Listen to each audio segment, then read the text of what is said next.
Good morning, student. How are you? I hope you all good.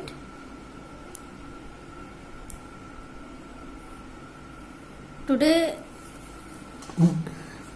is revision day. तो आज हम revision करेंगे Hindi second का। और जैसा कि जो है रेगुलर टेस्ट हो रहा है तो इसके लिए रिवीजन ज़रूर। थर्ड पार्ट का आज हम रिवीजन करेंगे।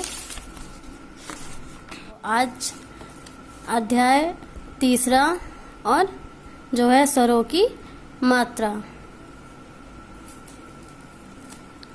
दिए गए चित्रों को ध्यानपूर्वक देखिए। जैसा कि मैंने आपको जब स्वर चैप्टर पढ़ाया था तो बताया था आपको कि मात्रा के बिना कुछ भी पूरा नहीं है। मात्रा के बिना सारी चीज़ें अधूरी हैं। अगर सही कितना भी अच्छा हम आंसर लिख देते हैं, लेकिन अगर मात्रा गलत है तो वो आंसर हमारा किसी भी काम का नहीं है, क्योंकि बिना मात्रा की कोई भी चीज़ ना तो क्लियर होती है और ना ही उसका कोई अर्थ निकलता है। इसलिए मात्रा का भी बेहद ज़रूरी होता है। हमारा नहीं लगाएंगे किसी भी चीज़ में तो उसका अर्थ जो है वो कभी भी सही नहीं देगा, हमेशा रॉन्ग अर्थ देगा, उसका मीनिंग देगा। तो उपरोक्त वाक्यों में कुछ लाल रंग के दिए गए हैं चिन्ह। ये सभी मात्राएं हैं। जब हम किसी व्यंजन के स्वर को मिलाकर लिखते हैं तो उनका रूप बदल जाता है या बदला हुआ रूप ही मात्रा कहलाता है। जैसे कि कोई भी चीज़ लिखा होता है, अगर उससे मात्रा लगाते हैं जो है, जैसा इससे पिछले पार्ट में हमने वर्ड में स्वर व्यंजन का पढ़ा हुआ था तो उसमें पता था, इसमें बताया गया था कि जो है स्वर को व्यंजन के साथ ही लिखा जाता है, मिलाकर लिखा जाता है। तो उनका अब इसमें बता रहा है कि अगर मिला के लिखेंगे तो उसका रूप बदल जाता है और इसे ही मात्रा कहते हैं। हिंदी वर्णमाला के सभी व्यंजनों में आ का स्वर मिला होता है, आ की कोई मात्रा नहीं होती। हमने वर्ड चैप्टर में पढ़ा कि सारे व्यंजनों में जो है आ का स्वर मिला होता है। कुछ गिने चुने ऐसे वर्ड होते हैं जिनमें आ का स्वर नहीं मिला होता है। तो आ की कोई मात्रा नहीं होती है, ना ही इस पर कोई मात्रा आपको दिख रही है। ये एक सिंपल सा होता बिना मात्रा का स्वर होता है। और स्वर मात्रा, व्यंजन मात्रा, ये सारी चीज़ें आपको एक बार पढ़नी है, समझनी है। ये मात्रा है कि स्वर के साथ मात्रा कैसे साथ में जोड़कर शब्द को बनाया जाता है, और शब्द से मात्रा कैसे जोड़कर और सही शब्द को जोड़कर वाक्य बनाया जाता है। क्योंकि चीज़ें जो शुरुआत होती हैं वर्ड से होती हैं। पहले हम वर्ड का ज्ञान करते हैं, फिर शब्द का ज्ञान करते हैं और शब्द से बनाए गए वाक्य का ज्ञान करते हैं। तो सारी चीज़ें साफ होती हैं, क्लियर होती हैं कि कहा क्या जा रहा है। तो आ के साथ ये मात्रा जोड़ेंगे तो का होगा, यानी कमल। कमल सुंदर फूल है। बड़ा आ का मात्रा यानी का। कार, राज, मतलब जो ये शब्द दिए गए हैं इन्हीं से जोड़कर वाक्य बनाया गया है। कि वाक्य बनाने का मतलब है कि कमल से हमें वाक्य बनाना, तो हमें कोई ऐसा वाक्य बनाना है जिसमें कमल शब्द जुड़ जाए। तो ये बनाया गया है कमल सुंदर फूल है। आप इसकी जगह कोई भी वाक्य बना सकते हैं, लेकिन वो कमल शब्द उसमें आना चाहिए। तो ये इसको एक बार रिवीजन कर लीजिएगा, पढ़ लीजिएगा। मतलब यही है कि अगर आप मात्रा को सही तरीके से सही स्वर व्यंजन में नहीं जोड़ेंगे तो उसका हमेशा गलत ही अर्थ निकलेगा और उस चीज़ को समझने में भी दिक्कतें आएंगी। तो इसलिए इसका ज्ञान होना बहुत ज़रूरी है। मात्रा हम कैसे जानेंगे? जैसे हमने स्वर व्यंजन पढ़ा कि स्वर रिलायन होता है और छोटा आ से लेके औ तक स्वर होता है, का से लेके आ तक व्यंजन होता है, बाकी चीज़ें संयुक्त व्यंजन है। ये सारी चीज़ें हमने पढ़ी थी। तो मैंने आपको बोला कि स्वर व्यंजन आप अच्छी तरीके से पढ़ लीजिएगा कि किसको स्वर कहते हैं और किसको व्यंजन कहते हैं। उसी के आगे मात्रा को जोड़कर शब्द बनाया गया और सही शब्द जोड़कर वाक्य बनाया गया। वहीं से सारी चीज़ें शुरू हुई हैं। आर के साथ ऊ तथा बड़ा ऊ की मात्रा को आर के पेट में लगाया जाता है। क्यों आर के पेट में लगाया जाता है? बड़ा ऊ को देखिए, बड़ा ऊ ऐसे बनता है और इसके बीच में जो है मात्रा लगी होती है, तो ये इसको आर की मात्रा कहते हैं। यानी आर के साथ ऊ तथा बड़ा ऊ की मात्रा को आर के पेट में लगाते हैं। जैसे रुपया, रुकना, रूप और रुमाल, सारी चीज में मात्रा लगाई गई है। इसमें छोटा ऊ की मात्रा है और इसमें बड़ा ऊ की मात्रा है। छोटा ऊ की मात्रा ऐसे लगती है और बड़ा ऊ की मात्रा ऐसे लगती है। यानी आपको ये दिखेगा तो बड़ा ऊ की मात्रा और ये दिखेगा तो छोटा ऊ की मात्रा।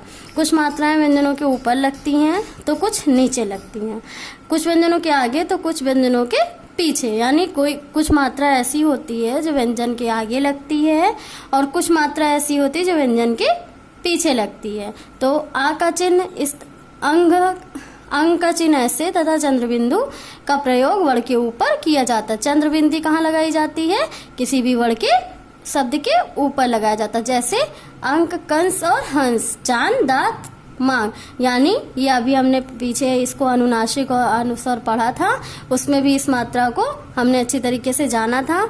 वही है, विसर्ग का चिन्ह इस तरीके का होता है, शब्द के अंत में लगाए जाते हैं। विसर्ग का उच्चारण हा की तरह किया जाता है, जैसे नमः, प्रातः और पुनः। यानी बोलने में जो ध्वनि आ रही है लास्ट की, वो हा से रिलेटेड होती है, हा से जुड़ी हुई होती है। हा का उच्चारण जो है विसर्ग का उच्चारण जो है वो हा से होता है। और कोई भी जब लास्ट में ये बिंदी लगी होती है, मतलब अगर हा की बिंदी लगी होती है विसर्ग की, तो हम उसको पढ़ते टाइम लास्ट में जो ध्वनि निकलती है वो हा की निकलती है। जैसे नमः, प्रातः, पुनः, ऐसे जितने भी शब्द होते हैं जिनमें ये बिंदी लगी होती है, तो उसके लास्ट का शब्द का जो उच्चारण होता है वो हा से होता है और वो विसर्ग का चिन्ह माना कहा जाता है। तो ये आपका स्वरों की मात्रा का चैप्टर था, जिसमें हमने जाना कि मात्रा बहुत ज़्यादा इम्पोर्टेंट होती है कोई भी चीज़ पूरी करने के लिए, कोई भी सही आंसर लिखने के लिए या सार्थक शब्द बनाने के लिए, सही शब्द बनाने के लिए उस मात्रा का ज्ञान होना ज़रूरी है। स्वरों का बदला हुआ रूप मात्रा कहलाता है। आ की कोई मात्रा नहीं होती, आ की ध्वनि सभी व्यंजनों से मिली होती है। आर के साथ उ तथा बड़ा ऊ की मात्रा आर के पेट में लगती है। कुछ मात्राएं स्वरों व्यंजनों के ऊपर लगती है, कुछ नीचे, कुछ आगे तथा कुछ पीछे। अंग का चिन्ह चंद्रबिंदु वर्ण के ऊपर लगाए जाते हैं। जैसे हमने अभी ऊपर देखा कि चंद्रबिंदी जो लगाई जाती है वर्ण पे, वो इस तरीके की होती है। विसर्ग शब्द के अंत में लगाया जाता है। विसर्ग का चिन्ह जैसे उच्चारण में ध्वनि जो हमारी लास्ट की निकलती है वो हा की निकलती है, और इसका उच्चारण जो है होता है वो हा की तरह होते हैं। उसकी ध्वनि लास्ट की जो इंड होती है, खत्म होती है, वो हा के उच्चारण से खत्म होती है, और इसका चिन्ह इस तरीके से लगता है। इसको क्या बोलते हैं? विसर्ग का चिन्ह, जो शब्द के अंत में लगाया जाता है।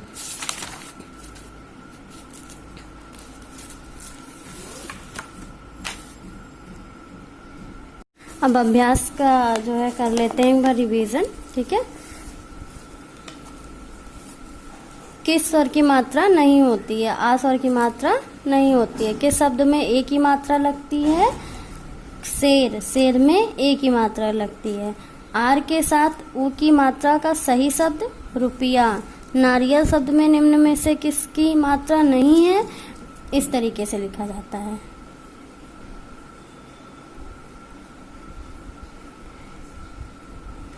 और ये छोटी ही की मात्रा है। उचित शब्दों से रिक्त स्थानों की पूर्ति कीजिए। हम व्यंजन में स्वर को मिलाकर लिखते हैं। सभी व्यंजनों में आ का स्वर मिला होता है। पैसा शब्द में ए की मात्रा का प्रयोग हुआ है। बड़ा ऊ की मात्रा आर के पेट में लगती है। जो चीजें हमने अभी पढ़ी हैं पाठ में, वही सारा हमारा अभ्यास कार्य में है। विसर्ग शब्द के अंत में लगाया जाता है, जैसा कि अभी हमने पीछे पढ़ा आता पुनः वाला। ये सारी चीजें क्या है? ये विसर्ग की जो मात्रा होती है शब्द के अंत में लगाई जाती है। गा है सही कथन के लिए सा और गलत कथन के लिए गा लिखिए। तो मात्राओं का बदला हुआ रूप स्वर कहलाता है, सही है, ठीक है। अंग का प्रयोग वर्ण के नीचे किया जाता है, गलत है, क्योंकि अंग का प्रयोग ऊपर किया जाता है ना कि नीचे। खरगोश शब्द में ओ की मात्रा का प्रयोग किया जाता है, सही। और ए का क्योंकि खरगोश में देखिए ओ की मात्रा है ना कि ओ की मात्रा। ओ की मात्रा यानी दो मात्रा लगती है यहाँ, तो खरगोश गलत होता है, इसलिए यहाँ पे ओ की मात्रा है ना कि ओ की मात्रा है। ए का मात्रा चिन्ह ये है, सही है। विसर्ग का चिन्ह ऐसा होता है प्रयोग के आरंभ में लगाया जाता है, गलत है, क्योंकि अतः, नमः, पुनः सब में बाद में लगाया गया है, पहले नहीं लगाया गया है, इसलिए ये जो है गलत है। चित्र देखकर मात्राओं और वर्णों को सही क्रम में लिखकर शब्द बनाइए। तो इसमें देखिए जो चीजें लिखी गई हैं उल्टी लिखी गई हैं, उसको हमें सही करना है। यानी झालू लिखा है, झूला हमें बनाना। मात्रा हमने आपसे अभी बोला कि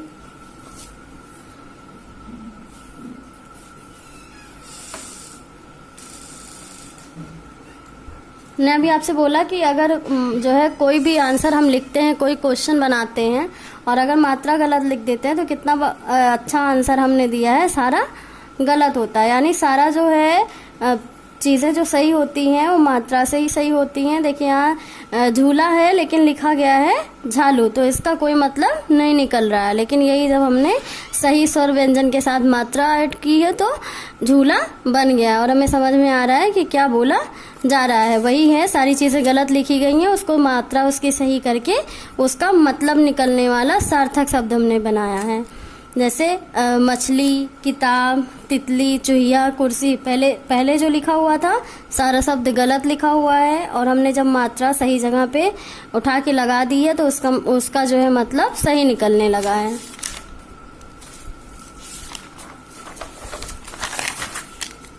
फिर है नीचे दिए गए चित्रों पर सही मात्रा लगाकर शब्द बनाइए। तो यहाँ पे जब हमने आपको ये पाठ पढ़ाया था, पूरा करवाया था इसका वर्ग, तब यहाँ पे कोई मात्रा नहीं थी और मात्रा लगाई गई थी। वैसे ही है जैसे गुलाब में गलब लिखा हुआ था, उसका मात्रा लगा के इसको पूरा किया गया। तो एक बार इसको भी देख लीजिए। मान लीजिए अगर इसके जगह कोई और शब्द हम दे देते हैं तो उस मात्रा पर भी आपको ध्यान देना होगा कि इस चीज को पूरा कैसे करें और मात्रा लगा के इसका सही अर्थ कैसे बनाएं। दी गई मात्राएं रंगीन वर्णों पर लगाकर नए शब्द बनाइए। मतलब जितना सर्कल में दिया गया है और बीच में ये मात्रा है, यानी बड़ा ओ की मात्रा है और एक ओ की मात्रा है, ओ की मात्रा है, तो दोनों मात्राओं से हमें शब्द बनाना है और सही शब्द बनाना है। तो जितने इसमें सर्कल में लिखे हैं इनमें मात्रा नहीं लगा हुआ है और जब तक हम मात्रा नहीं लगाएंगे ये पूरा शब्द नहीं बनेगा, ये अधूरा रहेगा और इसको पूरा करने के लिए हमें इसमें मात्राएं लगानी होंगी। तो मात्राएं हमें ये वाली लगानी है। अब हमें ये ध्यान देना है कि हमें ये मात्राएं कहाँ पर और किस तरीके से लगानी है, तब इस पे इसका अर्थ निकलेगा और इसका शब्द बनेगा। अब है क्वेश्चन आंसर। क्वेश्चन आंसर भी देख लीजिए एक बार।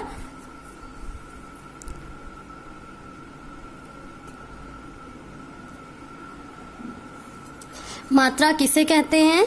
स्वर के लिए निर्धारित चिन्हों को मात्रा कहते हैं। स्वर यानी कोई शब्द है, कोई अर्थ है, कोई क्वेश्चन है, कोई भी चीज लिखा है तो उस पर जो निर्धारित किया गया चिन्ह है, बिना चिन्ह के पूरा नहीं हुआ है, उसे मात्रा कहते हैं। दूसरा क्वेश्चन है किस स्वर की मात्रा नहीं होती है? उत्तर है छोटा स्वर की मात्रा कोई नहीं होती है, ये बिना मात्रा के होता है। क्वेश्चन नंबर गा, किस स्वर की ध्वनि सभी व्यंजनों के साथ मिली होती है? आ स्वर की ध्वनि सभी व्यंजनों के साथ मिली होती है जबकि इसकी कोई मात्रा नहीं होती है। फिर भी आ का जो स्वर है वो ज्यादा से ज्यादा व्यंजनों में जुड़ी हुई होती है।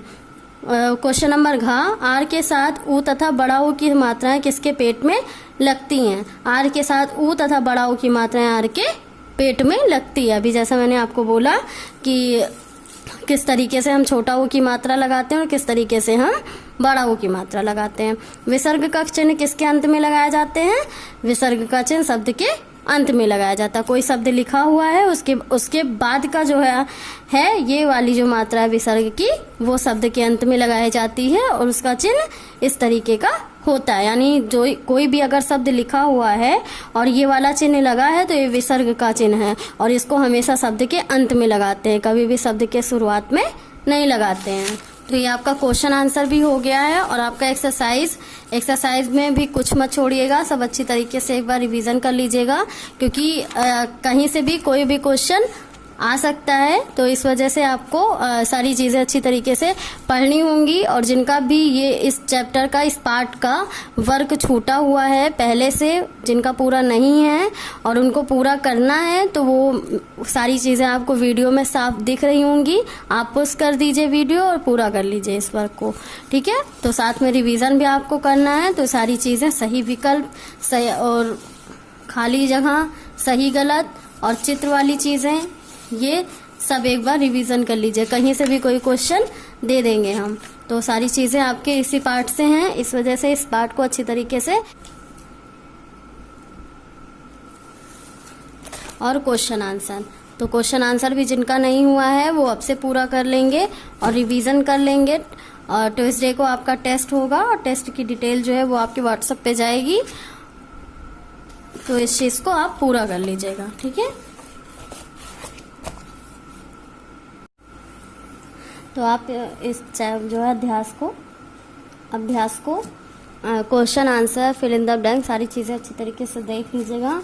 और बेटा सबसे इम्पॉर्टेंट बात ये है कि अगर आप जो है, मैंने आपको बोला कि जब भाषा चैप्टर पढ़ाया तभी आपसे बोला कि भाषा से स्टार्ट होगी और धीरे धीरे सारी चीज़ें इसमें ऐड होती जाएंगी, जुड़ती जाएंगी। जैसा कि अभी वर्ड हमने पढ़ा कि सबसे छोटी इकाई होती है, इससे ज़्यादा छोटी इकाई नहीं होती है। उसी तरीके से मात्रा है और स्वर है, स्वर की मात्रा है, मतलब कोई भी शब्द ऐसा नहीं है जिसमें मात्रा हम नहीं लगाते हैं। कुछ शब्द ऐसे हैं जो बिना मात्रा के भी पूरे होते हैं, उसका मतलब भी सही होता है, लेकिन काफ़ी सारे शब्द ऐसे होते हैं जिन्हें बिना मात्रा के हम पूरा नहीं कर सकते। यानी यहाँ पे देखिए लिखा हुआ था कि नकता जमन ख र ह, मतलब कोई मतलब नहीं निकल रहा था इस वाक्य का। लेकिन जब इसको रेड कलर की जितनी मात्राएं हैं इनको ध्यान दीजिए कि तब जब मात्रा इस पे ऐड कर दी गई तो इसका मतलब निकल गया। तो निकिता जो है वो जामुन खा रही थी, मतलब पूरा वाक्य जो है इस लड़की के लिए जो लिखा गया है वो चीज़ें हम नहीं समझ पाएंगे जब तक हम मात्रा का यूज़ नहीं करेंगे। और मात्रा भी अगर गलत हुई तो इसका अर्थ भी गलत ही निकलेगा, लेकिन मात्रा अगर हमने सही तरीके से सही जगह पे जोड़ दी है तो इसका जो है अर्थ वो सही निकलेगा। यानी इसको यही इसीलिए दिखाया गया है रेड कलर की मात्रा है कि अगर मात्रा सही जगह, चिन्ह अगर सही जगह पे सही चीज़ पे सही चीज़ का, उस चीज़ का जो है अर्थ वो भी रॉन्ग निकलता है और गलत निकलता है। मतलब कि अगर हम सही तरीके से मात्रा नहीं जोड़ेंगे तो ना तो शब्द का उस वर्ड का कोई मतलब निकलेगा और ना ही उस वर्ड से बने हुए शब्द का कोई मतलब निकलेगा, और शब्द जोड़कर जो हमने वाक्य बनाया उसका भी कोई मतलब नहीं निकलेगा। तो सारा जो खेल होता है वो मात्रा का ही होता है। और आ का जो है वो स्वर सब में मिला होता है। आप बोलकर कोई भी चीज़ अगर आपको लगती है कि उसमें आ का स्वर नहीं मिला है, वो बोलकर देखिए कि आ का स्वर किस में नहीं मिला है। तो ये चीज़ें आप आ की कोई मात्रा नहीं होती है, आ खुद एक मात्रा के जैसा ही होता है, क्योंकि कोई भी वर्ड हम बोलते हैं, कोई शब्द बोलते हैं तो उसका लास्ट का जो स्वर आता, ध्वनि आती, वो आ से ही आती है।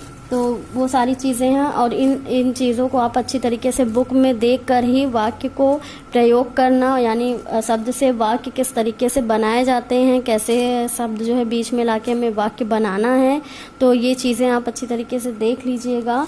और अगर आप इसको अच्छी तरीके से पढ़ लेंगे, सीख लेंगे, तो आगे कोई भी अगर आपको वाक्य शब्द दे दिया गया और बोला गया इस शब्द से आपको कोई वाक्य बनाना है, तो आप इस तरीके से वाक्य को बना सकते, कहीं से भी जोड़ के कोई भी मतलब उस जो है वाक्य का निकाल सकते हैं। तो वही है, अगर इतने आपने शब्द वाक्य मात्रा के साथ पढ़ लिए हैं तो आपको आगे चीज़ों को ऐड करने में दिक्कत नहीं होगी। आर और ऊ का भी यहाँ है, आर के पेट में लगती, यानी जो कुछ शब्द ऐसे दिए गए हैं जिनमें मात्राएं इस तरीके से लगी हुई हैं।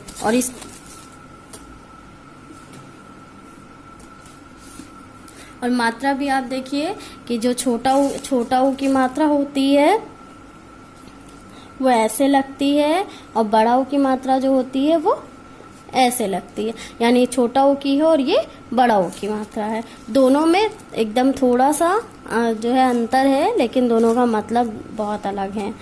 कुछ मात्राएं व्यंजन के साथ लगाई जाती है, इसको भी हमने देखा। अब इसमें जितनी भी मात्राएं हैं उसको आप अच्छी तरीके से समझ लीजिएगा, देख लीजिएगा और अलग कर लीजिएगा कि किस तरीके से मात्राएं इसमें लगाई गई हैं और कितनी मात्राएं लगाई गई हैं। जैसे अंग की मात्रा, तो आप इसको और इसको अच्छी तरीके से देख लीजिए। विसर्ग का चिन्ह इस तरीके से लगता है तो विसर्ग का चिन्ह पहचान लीजिए। इसका अगर पूछ लिया गया क्वेश्चन विसर्ग का उच्चारण कैसे होता है तो आप बता देंगे हा से होता है, क्योंकि नमा प्राता पुनः लास्ट में हा आता है, इस वजह से इसका जो उच्चारण होता है वो हा से होता है। ये सारी चीज़ें अच्छी तरीके से आप पढ़ लीजिएगा। दोहराने वाले में भी सारी आपके पाठ से ही जुड़ी हुई लाइनें दी गई हैं, आप इसको अच्छी तरीके से समझ लीजिएगा। फिर आप जो है सही विकल्प में भी आपको 4 विकल्प दिया गया है। अगर आपको रिवीजन करना है तो आप इस तरीके से भी कर सकते हैं, जिनका वर्क पूरा हो चुका है उनके लिए है कि आप अगर टिक लगाए हुए हैं, या जब मैंने आपको बताया था आपने इसमें टिक लगाया था, आप इस सारी टिक को इरेज कर दीजिए। ठीक है, इरेज करने के बाद आप लर्न कर लीजिए पहले, क्योंकि आपने कॉपी में भी इसको लिखा होगा, तो कॉपी से ही लर्न कर लीजिए अगर बुक से नहीं कर रहे हैं तो। उसके बाद आप जो है इन चारों चीज़ों में सब पहले इरेज कर दीजिए सारी चीज़ें। उसके बाद आप जो आपको आंसर पता हो उस पर टिक लगा के तब आप कॉपी से मिलाइए और देखिए आपको याद है या नहीं याद है। ठीक है, इस तरीके से रिवीजन आप कर सकते हैं अगर आपको करना है तो। बाकी चीज़ें हैं देखने के बाद भी आपको, जब 4 ऑप्शन है 4 में कोई एक अलग लग रहा है हमें, तो इसका मतलब आंसर वही है। अगर जैसे 4 चीज़ें दी गई हैं और अगर हम उसमें मिलाने बैठेंगे तो काफ़ी सारी चीज़ें जो हैं सेम होती हैं। एक ऐसा होता है जो बिल्कुल ही अलग होता है, जो बिल्कुल अलग होता है वही हमारा आंसर होता है। जैसे देखिए, कौवा है, कोयल है, मैना है, लगभग सारी मात्राएं जो है मिली हुई हैं। लेकिन शेर है एक लौता ऐसा शब्द है जो एक मात्रा पे टिका हुआ है, तो हम जान गए कि एक ही मात्रा है ये। बस आपको यही चीज़ें देखनी है ऑप्शन में, और अगर आप ऐसे ऑप्शन में देख के ही टिक लगाते हैं तो आपका आंसर राइट होगा। क्योंकि कहीं भी ये 4 विकल्प वाले क्वेश्चन है, 4 विकल्प वाले क्वेश्चन में ही आप देख लीजिए कि चारों जो ऑप्शन दिया गया है उसमें कोई एक ऑप्शन तो बिल्कुल अलग ही दिख रहा है, तो जो अलग दिख रहा है वही हमारा आंसर है। और रिक्त स्थानों की पूर्ति में भी लगभग वही सारी चीज़ें होती है जो हमारे क्वेश्चन आंसर में होती है, यानी क्वेश्चन आंसर याद तो सब कुछ याद। सही गलत है, जब हम पाठ को अच्छी तरीके से पढ़ लेंगे, समझ लेंगे, तो सही गलत भी हम अच्छी तरीके से कर सकते हैं, उसमें भी कोई दिक्कत नहीं है। यहाँ पे अब इतना समझने के लिए काफ़ी है कि सारी चीज़ें यहाँ देखिए मात्रा के साथ उल्टी लिखी गई हैं, आपको इसको सही करना है। सही मतलब आपको सही मात्रा सही जगह लगानी है और शब्द को बनाना है। जैसे देखिए यहाँ पे लगा हुआ, बाकी चीज़ें हमने लिखी हुई थी जब हमने इस पाठ को आपको पढ़ाया था। अब देखिए मतलब मात्रा का इतना जो है इम्पॉर्टेंट है शब्द में कि अगर मात्रा सही जगह नहीं लगती है तो उसका मतलब कितना अजीब तरीके से निकलता है। लमिच क्या चीज़ होती है, हमें तो नहीं पता लमिच का क्या मतलब होता है। क्यों? क्योंकि हम इसे लमिच इसलिए पढ़ रहे हैं, इसकी मात्रा ही नहीं समझ में आ रही है और ये गलत लिखा गया है। तो हमने आज चित्र देखा कि ये तो एक फिश है यानी मछली है, और मछली तो लमिच होता नहीं है। तो अगर हम इसका हम अच्छी तरीके से उपयोग कर लेते हैं इस मात्रा का, तो बन गया मछली। तो इसमें मात्रा का ज्ञान ना होता तो हम इस शब्द को ना बना पाते और हमेशा इसका उल्टा ही मतलब निकालते हैं, कि फिर हमें लगता कि इसका नाम होगा लमिश, हमें नहीं पता है, जबकि ऐसा कुछ नहीं है। ये उल्टी सीधे जो है शब्द लिखे गए हैं, इसको हमें पूरा करना है सही तरीके से। तो इसको भी देख लीजिएगा आप, और आगे जो चित्र वाला है ये भी आप देख लीजिएगा, हो सकता है क्वेश्चन आ ही जाए। तो बाकी इसमें कुछ करना नहीं था, आपको केवल मात्रा जो है ऐड करनी थी और मात्रा ऐड करके इसको पूरा करना था। ये भी नीचे मतलब सारी चीज़ें अभ्यास कार्य की आप देख लीजिएगा, क्वेश्चन आंसर देख लीजिएगा, सारी चीज़ें अच्छे से लर्न कर लीजिएगा। टेस्ट होगा ट्यूसडे को, सारे बच्चों को टेस्ट देना है, और code is Mangala public school,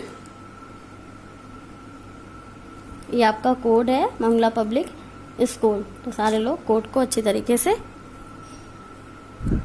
जान लीजिएगा।